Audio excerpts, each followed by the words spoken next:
for today's vlog, ito nga pala yung mga kaganapan namin ngayong araw. Nagising na nga lang talaga kami na nandito na nga si Papa at saka yung aking kapatid mga mare. At yan nga ang aking Papa, o di ba tuwang-tuwa? Kahit papano may konting improvements nga sa kanya sa pag-inom-inom niya ng kanyang maintenance. Maganda nga ang panahon ngayong araw mga mare. Kahit papaano, kahit medyo naambon ay eto't may sikat pa nga din. At kahit nga hindi pa ako nakakapaghilamos, say for the vlog na nga agad ang person, o di ba? Natutuwa nga ako dyan mga mare dito sa aking kapatid at talaga namang love na love niya ang ating bebe wine. Maya-maya pa ay dumating nga ang inyong daddy Jano mga mare. May dala nga siyang parcel. Siya nga ay napa-order ng kanyang brief mga mare dahil nga ubos na nga daw yung kanyang panty na sinusuot. At opo mga mare, ang panty na sinusuot ng inyong daddy Jano ay sa akin at wala na nga daw siyang masuot. Nyos ko day.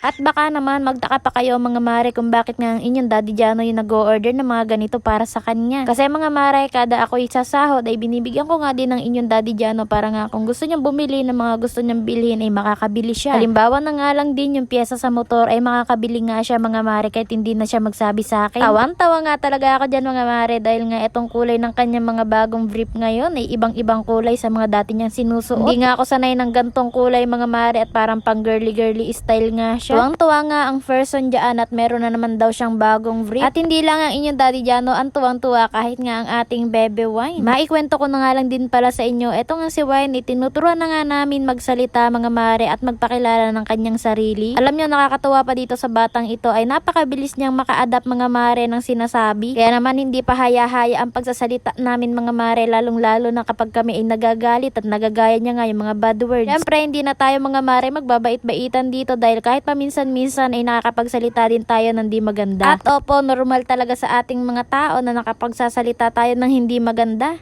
Ako? Po, Apa? si, tawawan.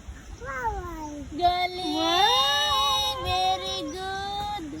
At grabe mga mare, sobrang bilis na nga din ng panahon. Grabe na nga din ang tatas ni Wine na magsalita. Anyways, ito ang inyong daddy Jano ay busy nga sa kanyang pagtatanim ng kanyang mga halaman. Kaya naman eto't ginamasan niya na nga din yung isang side kaso nga lang hindi niya iyan natapos. Bali dyan ay magtatanim nga siya mga mare at sa susunod ko na nga lang na vlog maipapakita iyon sa inyo. Hindi nga pala gulay yung itatanim niya dito at para nga lang mga mare gumanda na nga din yung daan dito sa amin. Sabi ko nga sa inyong daddy Jano, ako na nga lang magtatanim ng mga gulay-gulay namin dito sa aming bakuran. At kaya nga siya na nga lang ang bahala sa pagtatabas, o diba? Anyways mga mare, na matapos na nga pala ako sa aking pagkakapi ay sinimulan ko na nga din pala ang gawaing bahay. Nuna ko na nga pala itong aking mga ligpitin at medyo madami-dami na nga din siya ngayon. Ganto talaga ang routine ko mga mare sa araw-araw at hindi nga natatapos yung aking mga gawain dito sa aming bahay. Eto din talaga yung mga pinoproblema nating mga nanay kung kailan ba matatapos etong ating gawain, Diyos ko day. Pero sabi nga kapag nga tayo ay may ligpitin, may walisin at may kalat ang bahay, ibig sabihin masaya ang ating buong bahay. Masaya at the same time may meron tayong kinakain sa araw-araw at yun yung blessing na binibigay ni Lord sa atin. Kaya mga mare, ibig sabihin danla ang nanay tayo binebless ni Lord sa araw-araw. Nang matapos naman ako sa aking gawain mga mare kanina, nalobat nga itong aking cellphone. Kaya naman ayan, si Lolo na nga lang yung binidyohan ko mga mare, pero ako talaga yung nagsimula na maghukay diyan. At si Lolo na nga lang daw ang magtatanim neto mga mare nung ating gumagapang na binhi, yung sitaw at ampalaya. At ito na nga pala yung aking tanim, o diba malaki na. Hindi na ako nakapag-vlog mga mare dahil may dumating nga pala kaming bisita at eto't nagluto nga pala ako ng carbonara. Ito na nga lang yung ipinamerienda ko sa kanila mga mare. Mga classmate nga pala ni Pao yung dumating dito sa aming bahay mga mare at syempre mga naging kaibigan ko na rin. At ito lang naman mga mare for today's vlog at maraming salamat po sa panonood. Pa-like, pa-share at pa-follow na din po ng aking page. Yun lang.